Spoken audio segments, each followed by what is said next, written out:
Welcome to Healing from Within. I'm your host, Tony Valen. You can contact me, Tony at TonyValen.com, or visit our website, healingfromwithin.net. Follow the show on Twitter at TVHFW. The show is also available on iTunes and YouTube.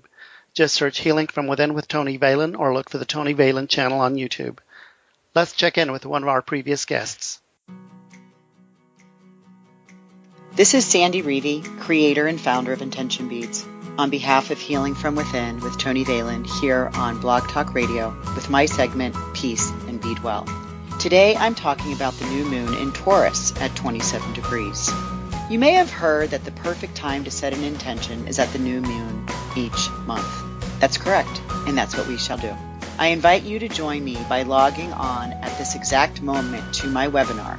Purchase the Talisman Intention Kit for $30 on my website, which is mailed to you in advance along with the sign-in information for that exact event. Yes, you can join in remotely.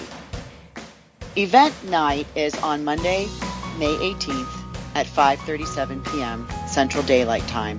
Remember, I'm in Chicago, so please adjust to your time zone. We will have until 8:50 p.m. to complete this wish when Mercury goes retrograde. This is when we will be creating our talisman. If you would like to create your own, use whatever creative means to form a tangible art piece that will embody this energy and the perfect message to motivate and inspire you on your experiences. A talisman is an object that is made by a creator at a certain time for a definite reason.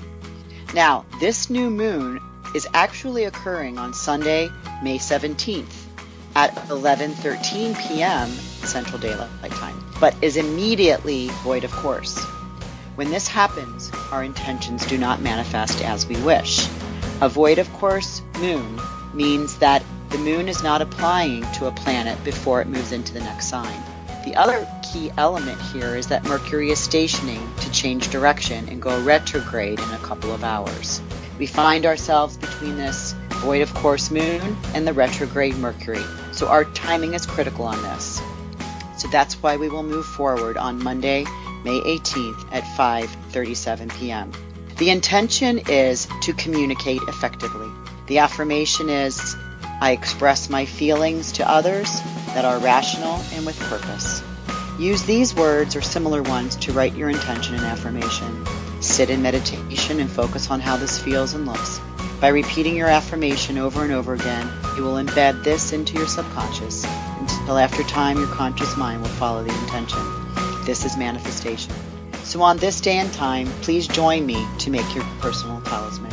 Get more information from my website, intentionbeads.com, to see the bracelets, orbit necklaces, and see the intention kit.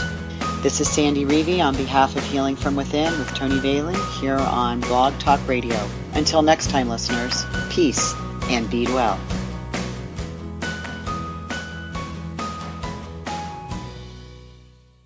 Joining us on today's show is Dr. Sandiee Peters. You can learn more about Dr. Sandiee by going to Sandy, that's SANDIEE.com. Like Dr. Sandiee on Facebook /Dr. Sandiee Peters and follow her on Twitter at Dr. Sandiee Peters. Dr. Sandiee, welcome to the show. Thank you so much. It's a pleasure to be here. We are very happy to have you, and we've heard so many wonderful things and read so many wonderful things about you. So I'm going to start with the first question I ask all my guests, which is, what are your gifts and how did your journey begin? Oh, goodness. That is a loaded question, isn't it? Yes, it is. I would say from the day I was born, because I believe that, every soul has a destiny and something to achieve and accomplish. And I know that really, literally since day one, I've had many experiences, and some of them have been in Zimbabwe, which is where my mother's family is from. And she used to take me around, the various witch doctors and leaders of the tribes. And I had very different exposures from a very early age. And I know that my psychic abilities, my intuitive gifts, really started to unfold as early as I can remember. I started to have precognitive information about things that were coming up. And, as a little girl, I just thought it was just a normal way of being, and I never thought twice about it. the imagery in my mind was always very vivid. The clairvoyance that I experienced was pretty incredible and pretty heightened even in that time. I know that as a child that my friends were always those children that had cancer or who were challenged or in poverty. And I always had this very deep empathy from the very beginning for others who were going through great difficulties in life. So from a very early age, I allowed myself to tap into that. And now in my 40s, it's really become, a way of life and how I help other people. Do you feel like, for lack of a better word and the catchphrase, the veil is lifting and making it easier for all of us to connect? I believe so. I do agree with that because it's more important for us to connect with our soul and our higher selves in order to really navigate in this current society and this current world in which we live.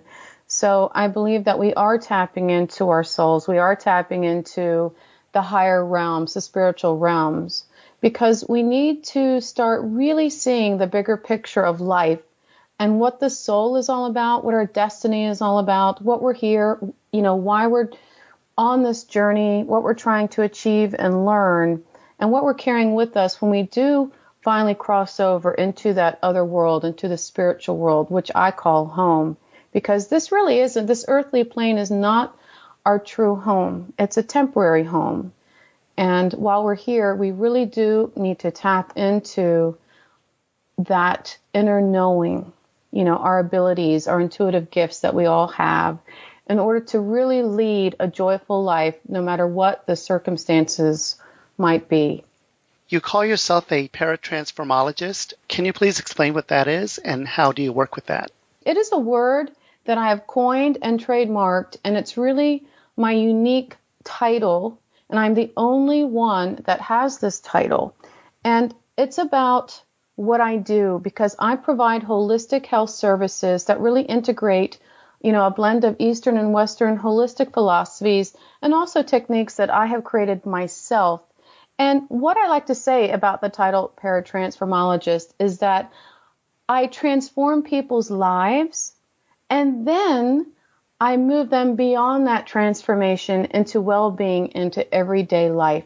Because I believe, again, that we can have joy along the journey no matter what our circumstances are. And I feel that we really need to move into a way of life that we can truly express gratitude in the deepest form. And that is the expression of pure joy.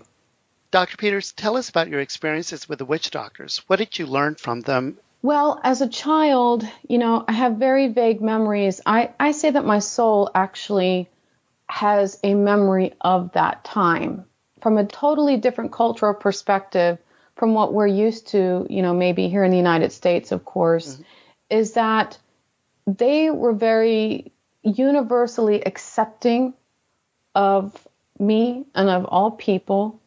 And ultimately, what they, I believe, invited me to do is to tap into my own soul and to get more connected and to understand that I do have a very important life and journey to lead as a soul in the physical realm.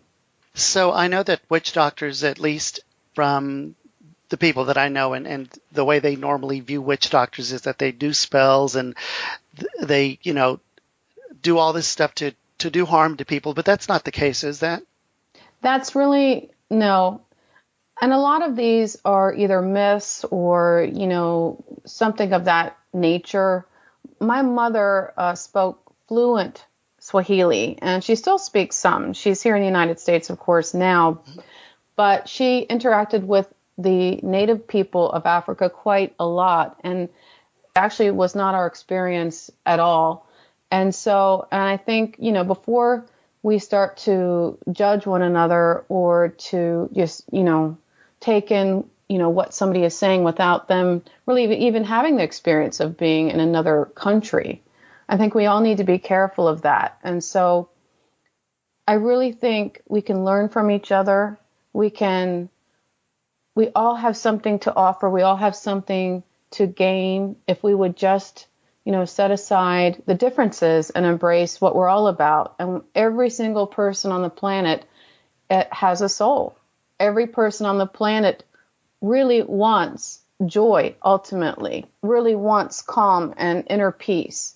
I love to travel to places of the world and other countries because it gives you another perspective to follow and to understand. It's really, an amazing gift to be able to connect to people no matter where they come from or who they are. And that's why I like to ask the questions and, bring out the myths. Absolutely. And I want people to be educated, informed, and to have different or a wider view of the world and everything in it. Absolutely. They used bones in psychic readings. How did that work? And what was the purpose of the bones?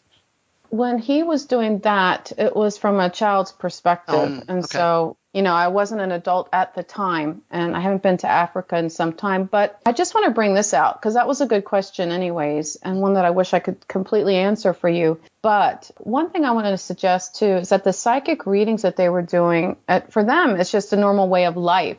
Over here in the States, there are so many taboos against psychic or the word psychic or psychic work, that kind of thing. Yeah.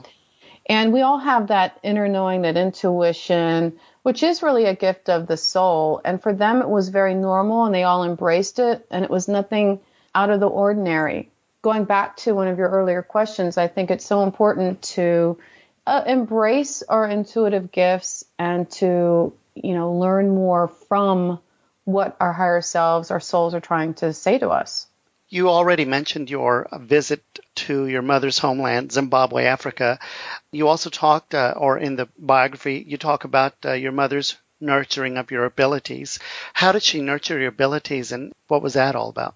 Oh, well, from a very early age, she was, first of all, a huge follower of Edgar Cayce. And so she loves Edgar Cayce just from the very beginning.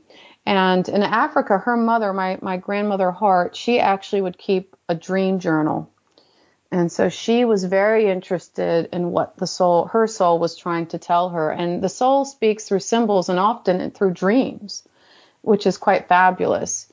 So anyways, my mother actually would play these clairvoyant games with me to build my ability to see with my spiritual eyes. Those the games where you have the little shapes.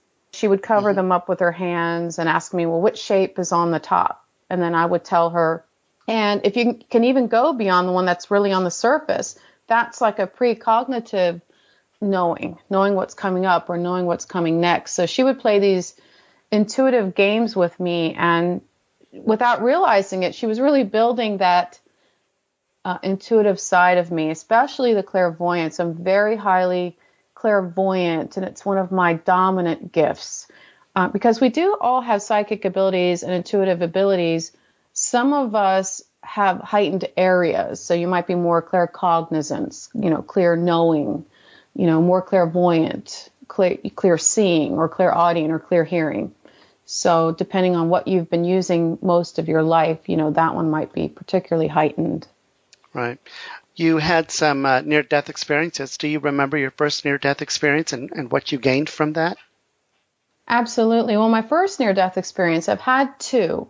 I've had many close calls because I'm an asthmatic, but I've had two near-death experiences. The first one, I was about the age of 5, and I was having an asthma attack, and it was, becoming more difficult to breathe. And I remember laying on the couch, and my mother was standing over me. And I remember saying to her, it's okay. It's okay if I die. I love you, and I'll be okay. And I remember actually going into the astral plane, and I could see people milling about like it was normal. And it wasn't scary. It wasn't uncomfortable. And I felt very at peace, actually, about it. And I also knew my soul, even at the very early age, that if I were to die, that I would still exist and that I could still be around my mother. And which is interesting to me now that I'm thinking about it, because I know that when we have loved ones who cross over, we're always wondering, gosh, are they with us? Do they come in? Are they around us? And I've been a medium for a number of years, and I know that we can communicate with them, and we can see the signs of them reaching out to us. So, but even at an early age, I knew that about the transcendence of the soul. So the near-death experience wasn't exactly something that helped you open up even more. You already had that. It just happened to you, and you didn't panic about going to the next world or going to the real world, so to speak. Correct. No, I didn't panic at all. And what's interesting is one of my dear friends, Dr. Raymond Moody, who wrote Life After Life and Glimpses of Eternity, amazing, amazing man and researcher. He researched near-death experiences from around the world, and what he has learned is that when you have a near-death experience, there's a chemical reaction in the brain that does heighten your psychic abilities. So each time that happens, it's like almost like having the Kundalini experience, where you have a quick rise in consciousness. And because of that, because the chemical reaction in the brain, that you do have a heightened awareness and your psychic abilities are clearly opened up. This is Tony Valen, Healing from Within. You can contact me, Tony@TonyValen.com, or visit our website, healingfromwithin.net. Follow the show on Twitter @TVHFW. The show is also available on iTunes and YouTube. Just search Healing from Within with Tony Valen, or look for the Tony Valen channel on YouTube. We're talking to our guest, Dr. Sandiee Peters. You can learn more about Dr. Sandiee by going to Sandy, SANDIEE.com. Like Dr. Sandiee on Facebook /Dr. Sandiee Peters, and follow her on Twitter @Dr. Sandiee Peters. Dr. Sandiee, in 2006, you paid a visit to a hospital in Martinsburg, West Virginia. You met a male child who was in a coma there. Can you tell us about the experience with this child? Absolutely. The child that was in a coma that you speak of, there was one time where my volunteer group, at the time I had a volunteer group that we would visit the local hospital and do animal therapy, where we would take our pets. And that actually is so healing to people. And on one particular trip, I did go to the bedside of a young Hispanic boy. He could not speak any English. He was in a coma at the time. And I remember his mother standing at the foot of the bed with some nurses, and I brought my group in, and they seemed very distraught, of course. And and the hope was kind of waning at that point, but I just looked beyond all that, and I decided, okay, we're going to make a difference here. In my heart, I really know we're going to make a difference. And I remember getting permission to go directly beside him. I put my hand on him, and as I also laid my cat there too. And I started to speak to him, and I saw a little bit of movement, and next thing you know, he's reaching for my cat and starting to pet my cat. And everybody just gasped, and the mother screamed. More nurses ran in, and everybody started to surround him. My group had to actually back up because everybody was coming around him. And miraculously, the boy was coming out of the coma and survived it. So again, you have to believe in miracles. You have to believe in the healing power of God. That healing is actually within you, and there's always a way. I never give up hope in any situation or any circumstance. I believe that there's, the healing power in the soul it's very, very deep. Absolutely. I had another person I was talking to, because I'm always talking to people about all this all the time. This is all I do and live, breathe, and whatnot. But this person told me that we do have the ability to heal ourselves and to get over anything. But his take on it is that we are connected to both positive and negative energy, and it depends which one you draw from and how you connect, depending on your attitudes, that will either help you get out of an illness or whatnot, or even take you deeper. What do you think of that? Of course, there's something called balance, and yin and yang, where there's good, there's bad, where there's light, there's dark. I do believe there's something to say about balance, but I always lean in the area of the positive, because that really lies the truth, because being positive is simply, it's really a way of life for me. After all I've been through and all I've overcome in my life, that last near-death experience that I had in 2006 really taught me some things that I really will be forever changed by that. And I just have to believe that staying in a very positive mindset, it's not a perfect thing. I mean, we are humans. We do have this physical journey where things are not perfect and perfection cannot be expected. But at the same time, I look beyond the current circumstances into what is the truth. And the truth shall set you free. And that truth is that the soul is whole and perfect and complete now. It may be learning lessons, but at the same time, there is nothing that can really harm the soul. There's nothing that can really damage the soul.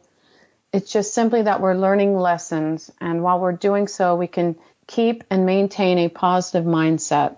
And you did mention in 2006 you had a near-death experience. What caused the near-death experience? Really, it was my asthma again, a second time. But I had anaphylaxis. What I didn't realize was I have an autoimmune disease called Hashimoto's disease. And that disease causes several problems. And I'm very sensitive to raw fruits and vegetables during times of high pollen. So May, actually we're in May right now. Yeah. May is my most difficult month. So I just have to, again, maintain a very positive mindset and know what it is that I'm eating. I actually have to cook all of my food during the month of May because the proteins inside of the raw fruits and vegetables are so similar to the shape of pollen grains that my body thinks I'm eating grass or trees or flowers. At the time of my near-death experience, I was eating fruit and I started to go into anaphylaxis. I was actually at an amusement park called King's Dominion, and I had a lot of my students with me. I used to be a public school teacher, and I had about 100 and some students. And thankfully, I had turned them loose in the park, and we were going to meet up at a certain time. That way, they didn't witness what had gone on. But I remember when I stopped breathing, I did have one or two students that actually saw me. It was quite scary for them. Yeah, but I could feel my throat closing up, and everything started swelling. I had internal swelling. So on the outside, I looked okay, but on the inside, I did have a lot of swelling, and eventually I couldn't breathe through my throat or through my nose, and all my senses shut down. Like my hearing stopped, I couldn't breathe, and then I couldn't see. Oh my God. And I was panicking. Yeah, I can imagine. I was uncomfortable. Sometimes people who have near-death experiences talk about this mystical time and all of this. It was very scary in the moment because I was out of control. I couldn't get my breath. And the other teachers around me thought I was joking and didn't take me seriously. So they didn't get me help right away. Wow. Yeah, that definitely sounds scary. And when you think about what you were going through, especially for me, I would definitely have a problem with that because when it comes to my breathing and I can't breathe, that's something that would definitely make me panic no matter what. Yes. Yeah. Oh, absolutely. And the worst part, when that was happening to me, I was under Shockwave, which is the stand-up roller coaster. It was like a big metallic monster, and it was whooshing above my head. So every time I tried to speak, they couldn't hear me. Oh my God, how scary. And it was very, very scary.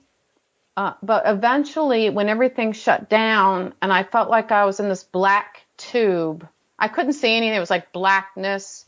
And then all of a sudden, I had this bright light above me, and I couldn't see any beings or anything like that. I just felt the presence of Jesus. I felt the presence of angels. And then I saw a word in my mind, and it said Godhead.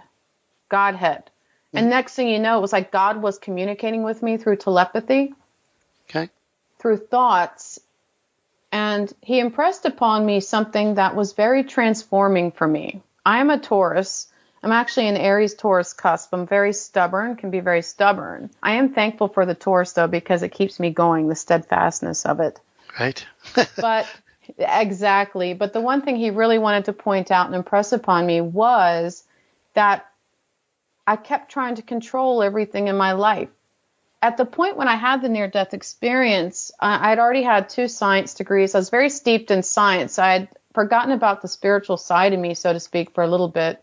And he reminded me that there's more to the story than just trying to control everything, more to the story than just pure facts. It's like, remember me, remember there's a spiritual part to all of us, but he wanted me to commit to giving him control. And, I hesitated. Here I am communicating with God and I hesitate. That seems so ridiculous to me right now. Well, that it's kind of, the first thing is, let me ask you, how did you know it was God? Was it just a feeling or I mean, I know that you heard it and it said Godhead, but how were you so sure it was God speaking to you? I absolutely knew in my soul, in my heart. It was an overwhelming feeling, like an empathic feeling that I had. I saw the word in my mind's eye, Godhead, and then I felt profound love on the deepest level I've ever felt in my entire life. I did not feel judged for any past mistakes that I had made, because I had made mistakes at that point in my life. I must have been 30 something, and I did not feel judged, but this love was so intense. I just stood. I no longer was fighting for my breath, or I'd forgotten that I even had a body. It didn't matter. I didn't have any concept of time. I just stood in the presence of God, where I felt so incredibly loved and at peace. It's a peace that is so profound. You can't even really put it into words. So it's sort of like a blissful. Very blissful. Even then, that doesn't adequately describe the presence. And he also wanted me to take a look at a few things in my life, which is called the life review. I didn't do an entire life review. He just pointed out some things from my childhood and such, and things that I didn't even think mattered in the moment. We take so many things for granted into everyday life, and we really need to be aware and be grateful. But yeah, he was pointing out things in my childhood. Like, I used to grab those little silky seed pods that would float in the air about around this time of year. Mm-hmm. And I would collect them and put them in a little box by my bed, and I called them my friends. He made me feel that inner child that I have, become one with that inner child. And that purity, the kindness that I have towards other people and for myself, I had at that time. It was very moving. It felt very emotional to me in the moment.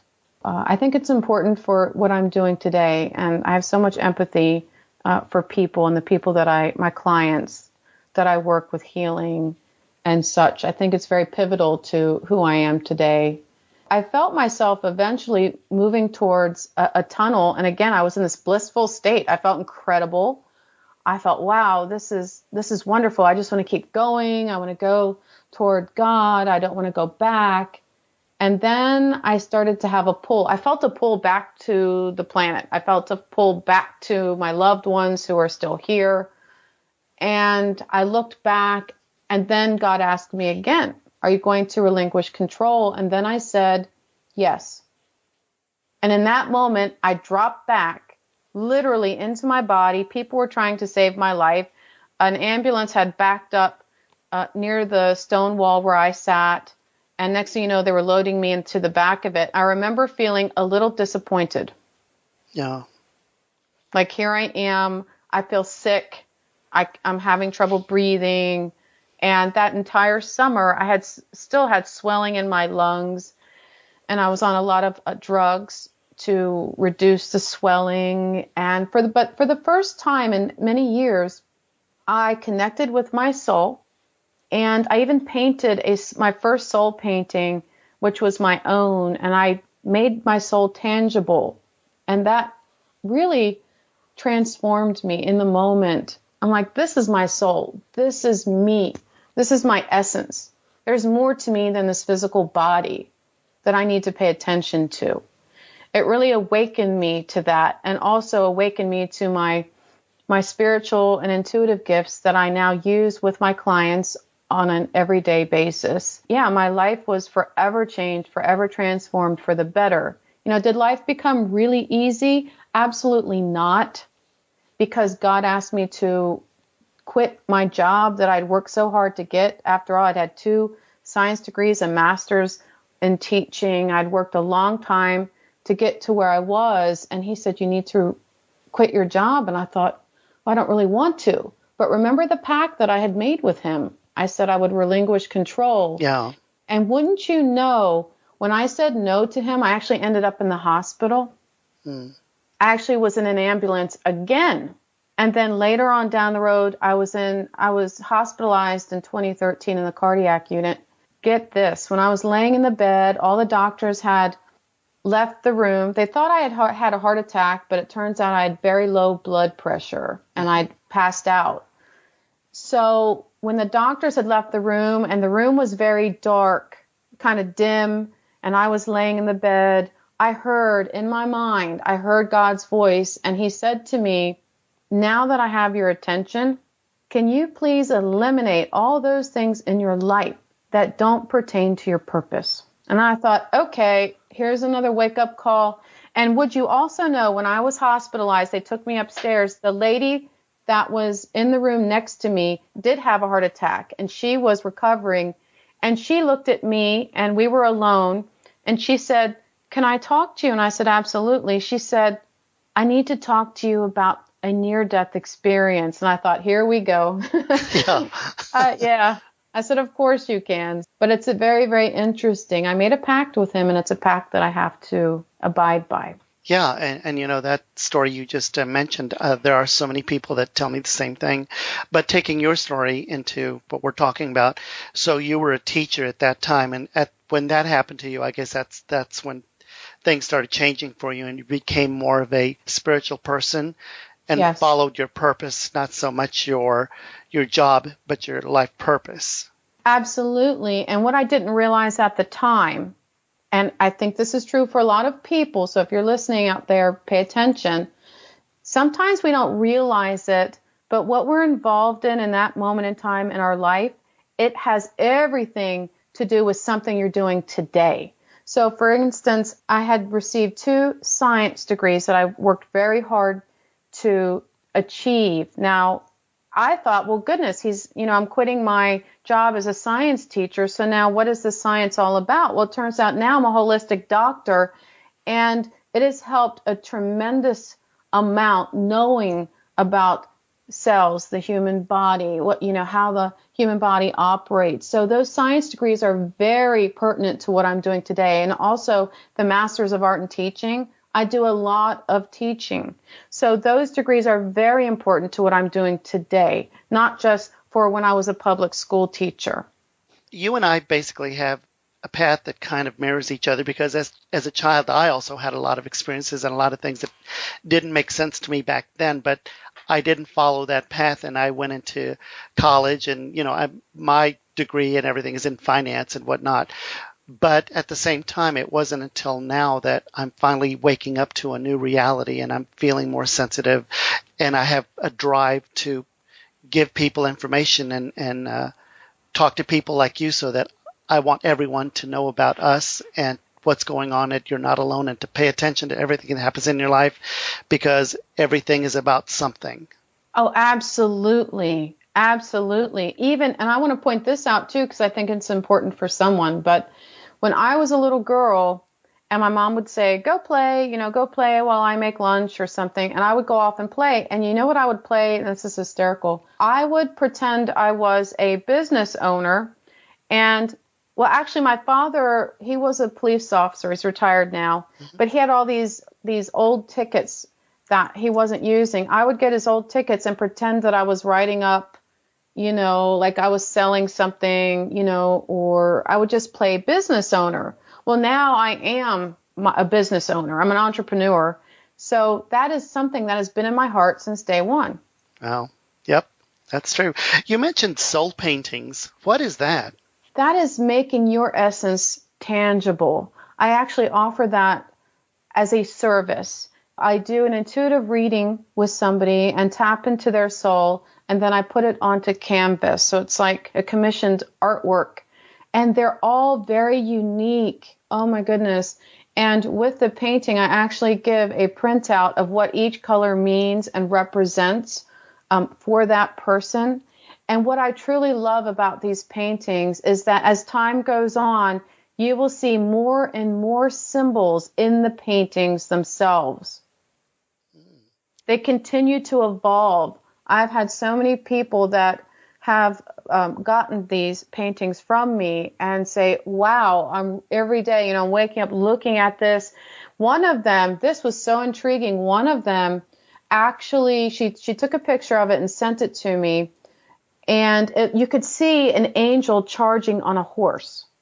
And I use Impressionism because I love Monet. Monet is one of my favorite artists of all time. Me too. So, yeah. So, and I am going to France this year, and we'll see original Monet artwork. Can't wait.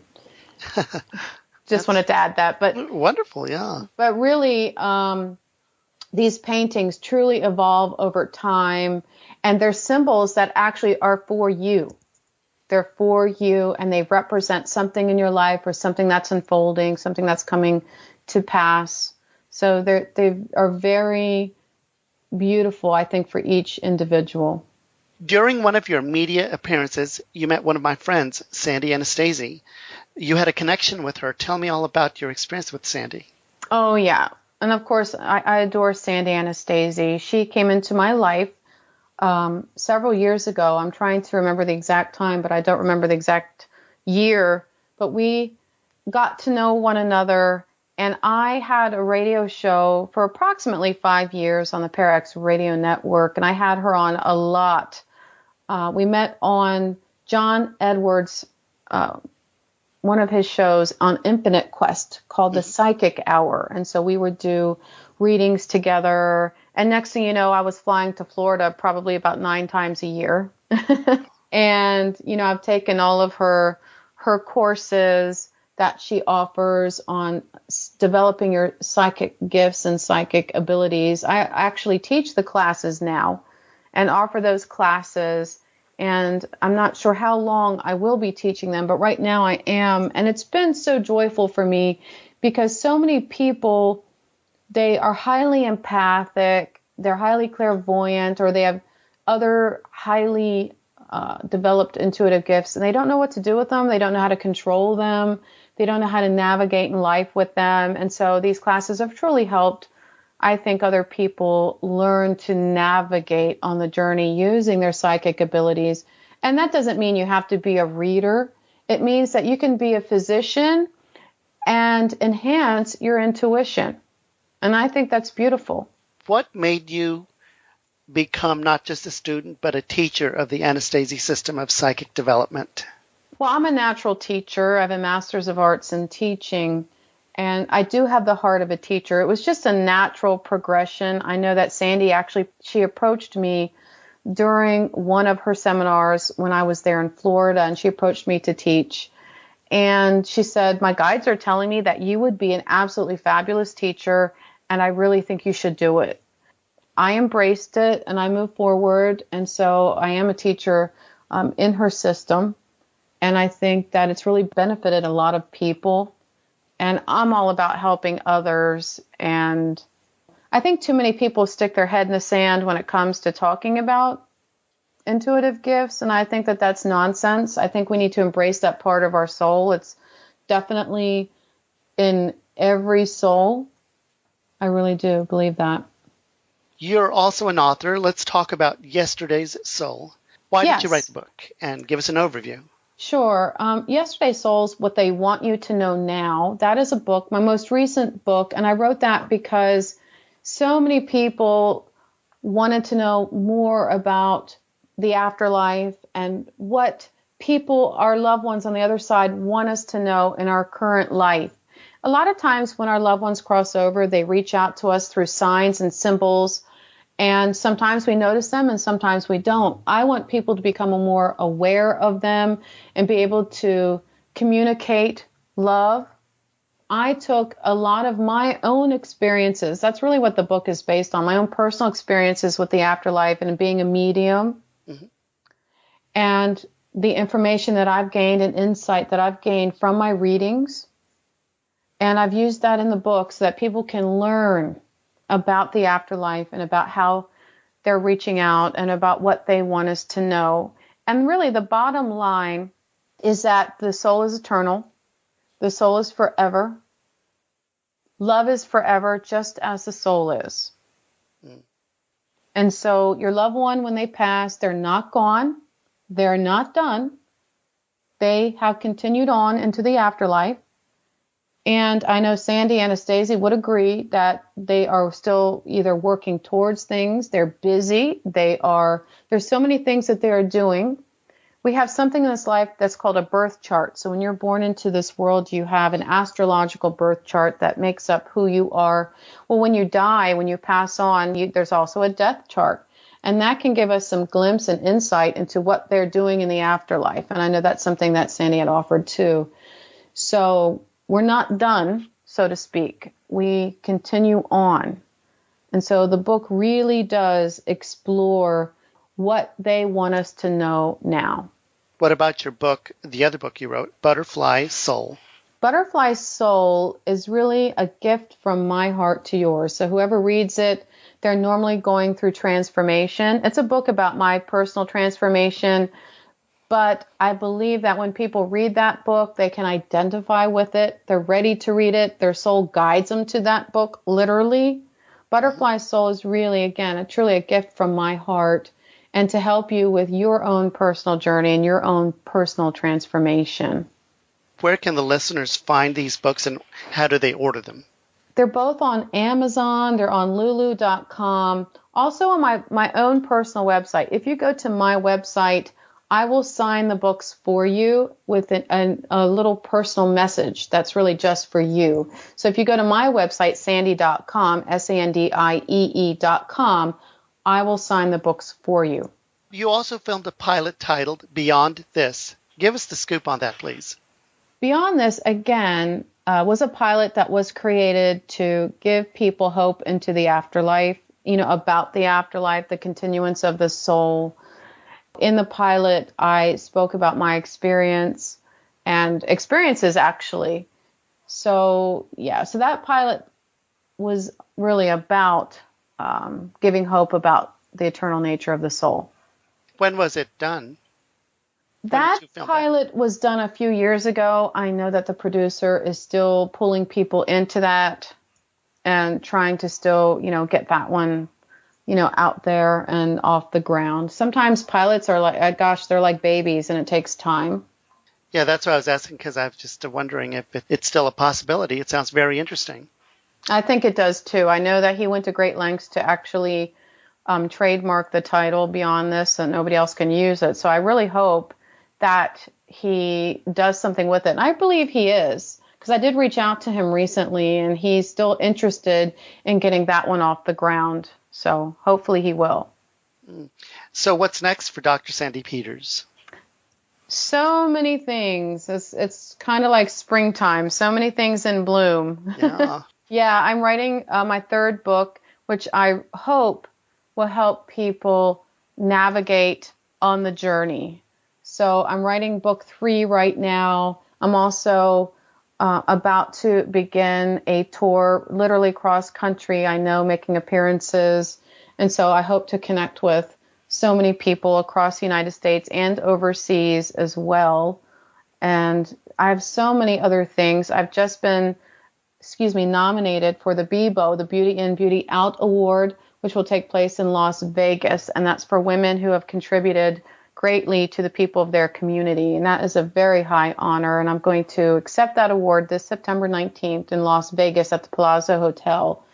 So I'm really looking forward to that high honor and getting to know people affiliated with that event. And so I also hope to be traveling to Los Angeles soon, and I have a lot of friends out there, and so I hope to really get into some projects out there as well. So I've got a lot of things going on and culminating, and again, I hope to really connect with the people of this wonderful country in which we live, and also overseas, and maybe someday also another trip to Africa where I can reconnect with family and the wonderful people there.